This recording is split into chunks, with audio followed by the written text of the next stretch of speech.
ત્યારે આજના કાર્યક્રમની રૂપરેખા આપણે સંભાળી દઉં.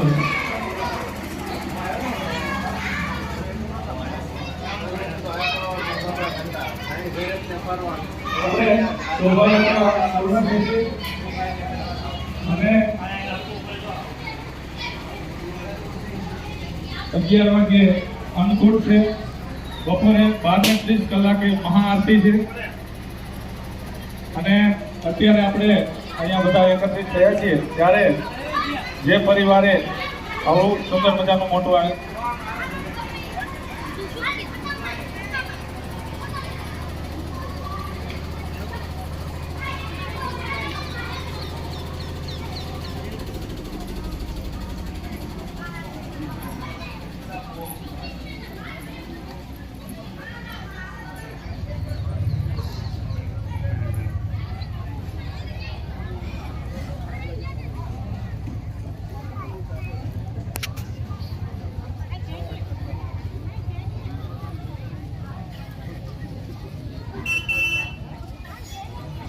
जय श्री राम बोलो बोलो जय श्री राम बोलो बोलो जय श्री राम जय श्री राम जय श्री राम जय श्री राम बोलो जय श्री राम जय श्री राम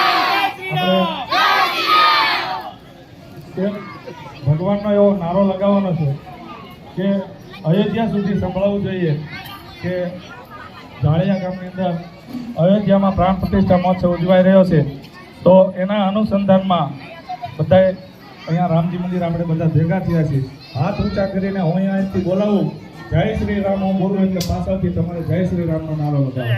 હાથ ઊંચા કરી પ્રેમથી આજે હાથ ઊંચા કરવામાં જે કંઈ પાપ લાગે બધું મારા માટે નાખી દો, પણ હાથ ઊંચા કરી જય શ્રી રામ જય શ્રી રામ જય શ્રી રામ જય શ્રી રામ રામ લક્ષ્મણ जानकी राम लक्ष्मण जानकी સરસ. વાહ મારું જાળિયા ગામ. આજે આવા સુંદર મજાના રામ મંદિરનો પ્રાણ પ્રતિષ્ઠા મહોત્સવ જ્યારે અયોધ્યામાં ઉજવાઈ રહ્યો છે, સમગ્ર ભારત હિલોળે ચડ્યું છે એવું કહેવું હોય તો કહેવાય. આજે સમગ્ર ભારત રામમય બની ગયું છે અને જાણે સાક્ષાત ભગવાન પોતાના આંગણે પધારવાના હોય એવી પૂર્ણ તૈયારીમાં આપણે લાગી ગયા છીએ.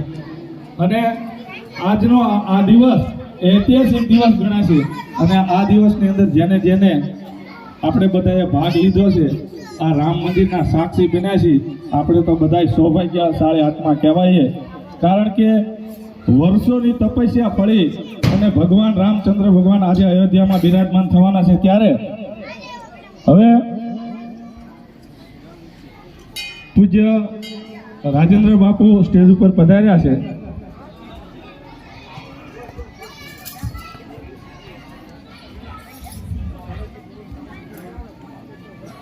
આજના આ સુંદર મજાના કાર્યક્રમના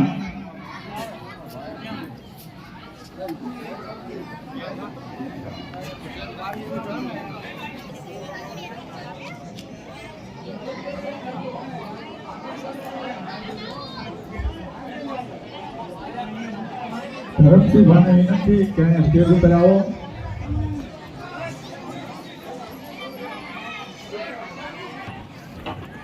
એક જ ફોટો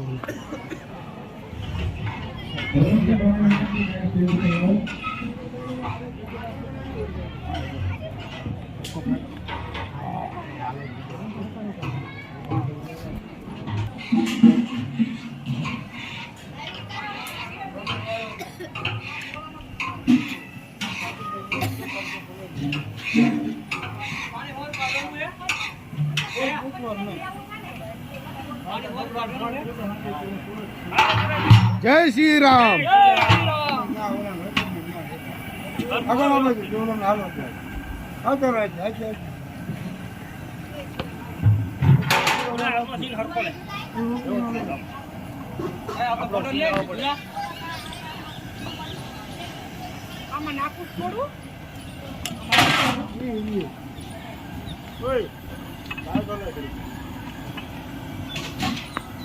પાછો ઘડી પર તેલ નાખી પછી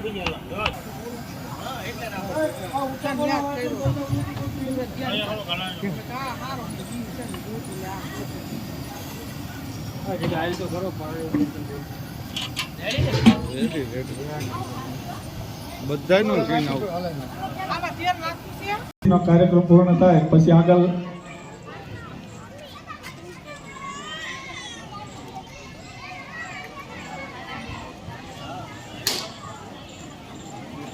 આપણે સન્માન વિધિનો કાર્યક્રમ શરૂ થાય તે પહેલા રાજેન્દ્ર બાપુને વિનંતી કરું કે આપને આશીર્વચન આપણને સૌને પાઠવે તો રાજેન્દ્ર બાપુ.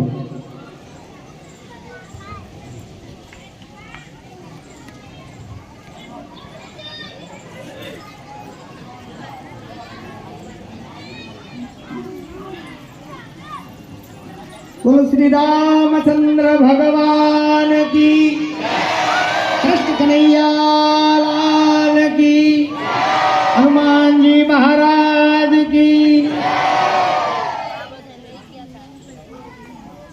खूब खूब आनंदની વાત કહેવાય કે ગામ જાળિયા આજે એવો માહોલ બન્યો કે જાણે આપણને એવું લાગે કે અયોધ્યામાં બેઠા છે.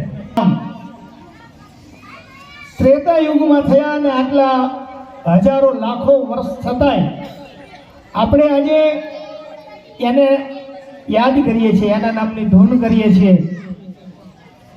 પણ કહેવાય ને ભગવાન રામને દુઃખ બહુ હતું ને, ગાદીએ બેવાનું હતું અને 14 વર્ષનો વનવાસ આવ્યો.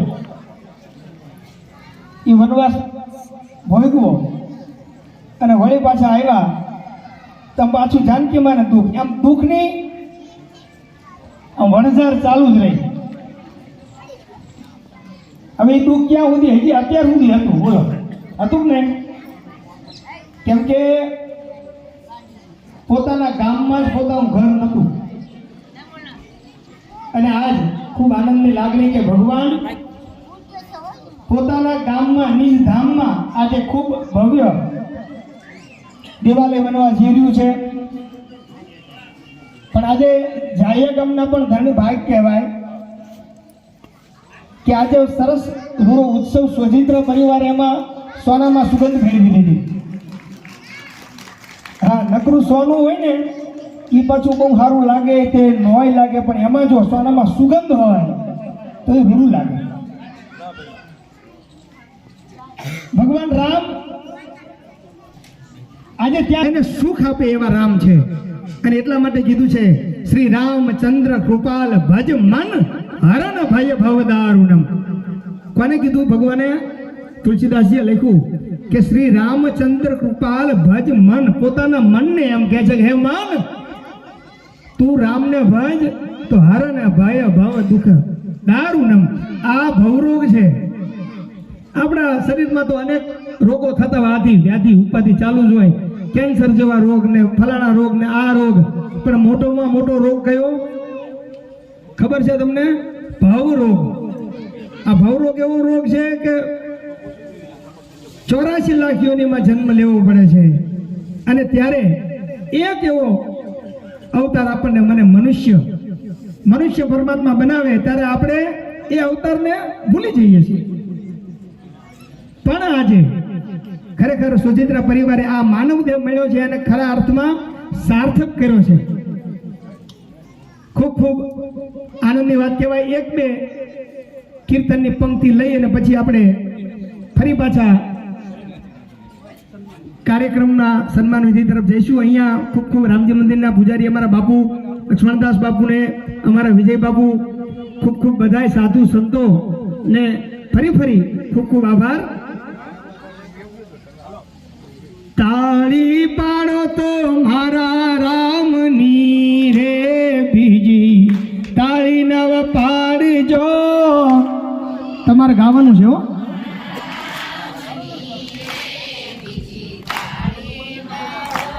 અરે વાતો કરો તો મારા રામની રે બીજી, વાતો નવ કરજો. વાતો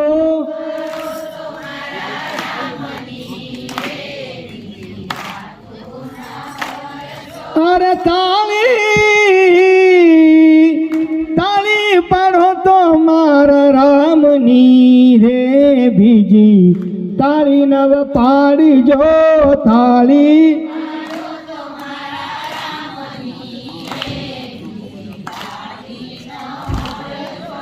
દુશ્મન દુશ્મન માં ગાણો ફેર છે રે દુશ્મન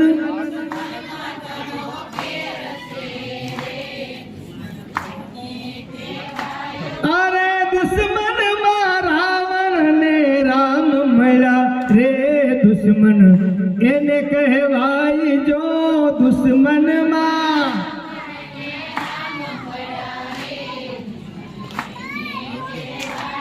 અરે તાળી પાડો તો મારા રામની રે બીજી તાળી નવ પાડજો તાળી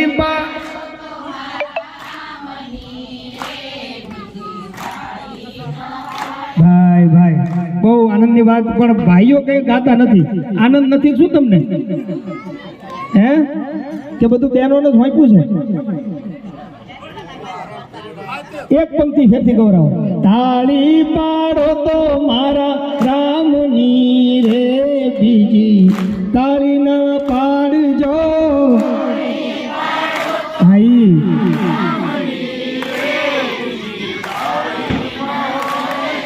અરે વાતો કરો તો મારા રામની રે બીજી વાતો નવ કરજો વાતો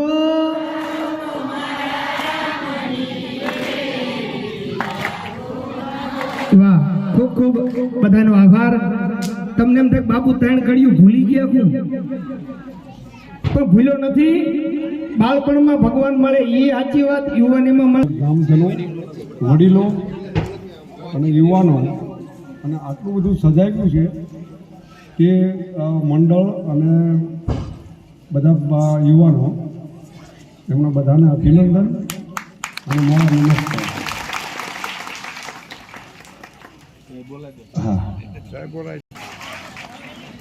જય શ્રી રામ, જય શ્રી રામ.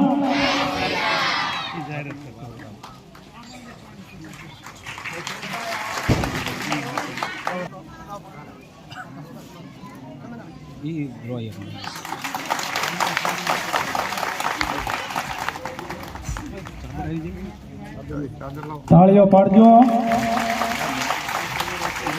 પુસ્તક દેવાનું છે તો એ ફોટો આ બાજુ લઈ ગયો ફોટો પડી જાય હોત ને ઉતાવળ ન કરતા કે મફતમાં જઈએ મફતમાં.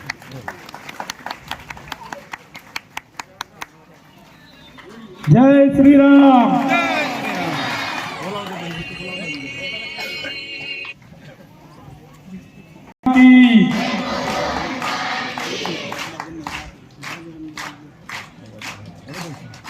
વાહ, તાળીઓ ચાલુ રાખો.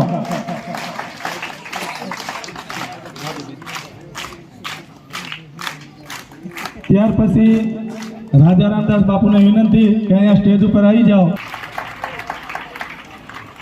આજે સાથે કાંપાડવાનું ચાલુ રાખો. અમારા બાળપણના મિત્ર છે દિલીપભાઈ. ચેતનાબાનું સન્માન હિલાબેન કરશે. તાળીઓ વગાડો, તાળીઓ. ભૂલી ગયા પાછા. જય શ્રી રામ, જય શ્રી રામ.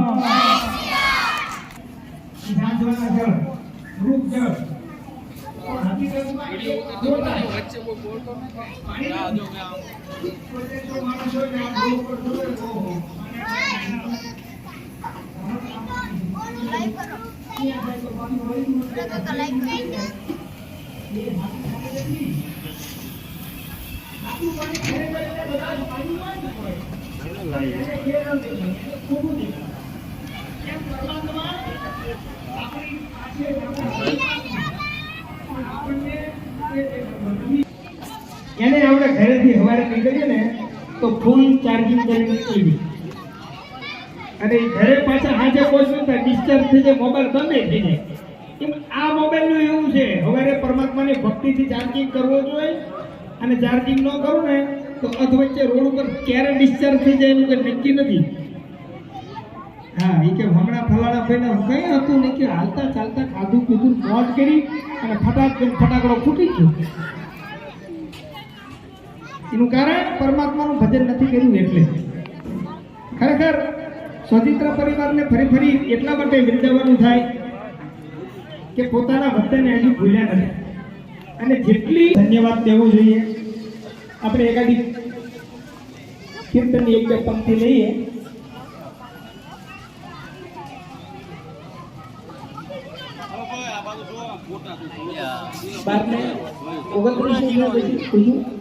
હા ભાઈ કદાચ મારી ભૂલ થતી છે એમ કહે છે કે 12 ને 29 નું છે એટલે આપણે 12 ને 30 બરાબર જે હોય.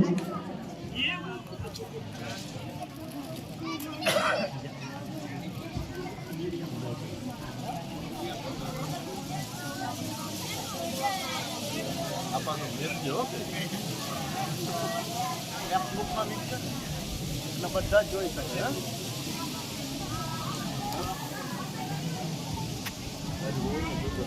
હા હવે એમ કહે છે કે બધા હરિભક્તોને આપણે સૌપ્રથમ અંદર પ્રાંગણમાં જઈ અને હનુમાન ચાલીસાનો પાઠ કરવાનો છે અને બધા એને નમ્ર વિનંતી હરિભક્તોને કોઈ ઉતાવળ ન કરતો. ધીમે ધીમે ધીમે આપણે બધા અંદર જવાનું છે. એક પંક્તિ લઈને તરત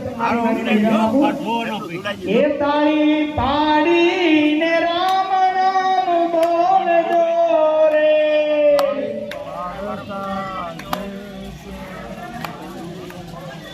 એ તાળી પાડીને રામ નામ બોલજો રે. તાળી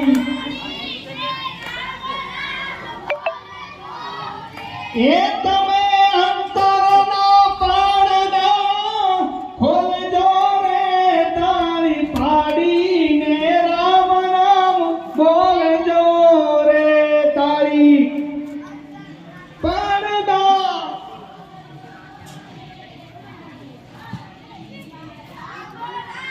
બોલ શ્રી રામચંદ્ર ભગવાન કી. બધા શાંતિથી બેસજો. અહીંયાથી કહું પછી બહેનોને ખાલી મંદિરની અંદર જવાનું છે, પણ બાકીના બધાને બહાર બેસવાનું. આ રામજી મંદિર જ છે અત્યારે એમ માનવાનું. આપણે એવું નહીં રાખવાનું કે ભગવાનની હામાં જઈએ તો જ જ્યાં કહેવાય. આ અત્યારે એનું સાનિધ્ય છે એટલે આ બધું રામજી મંદિર જ કહેવાય. બીજું કે આપણા ઢાળિયા ગામની અંદર કાલે હનુમાનજી મહારાજ આવ્યા હતા. આવો સુંદર મજાનો પ્રસંગ ઉજવાતો હોય, ગામડે ગામડે લગભગ રામચંદ્ર ભગવાનની સેના પહોંચી જ ગઈ છે. અયોધ્યાની અંદર કોઈ વખત બને નહીં એવા ચમત્કારો અયોધ્યામાં બન્યા. રીસ વાનરો અયોધ્યાની અંદર 10 દિવસ અગાઉથી આવી ગયા. ભગવાન આવવાના છે એની ખબર એ લોકોને પણ પડી ગઈ છે. તો આપણે ભગવાનના બનાયેલા માણસો છીએ, આપણને કેમ ન ખબર પડે. બીજું કે આ ગામ ધુમાડા બંધનો મહાપ્રસાદ સોજિત્રા પરિવાર તરફથી આયોજન કરેલું છે. તો ફરીવાર આ પરિવારને આપણે તાળીના ગડગડાટથી વધાવશું. તેમજ અહીંયા આ ગામ ધુમાડા બંધના પ્રસાદની અંદર અને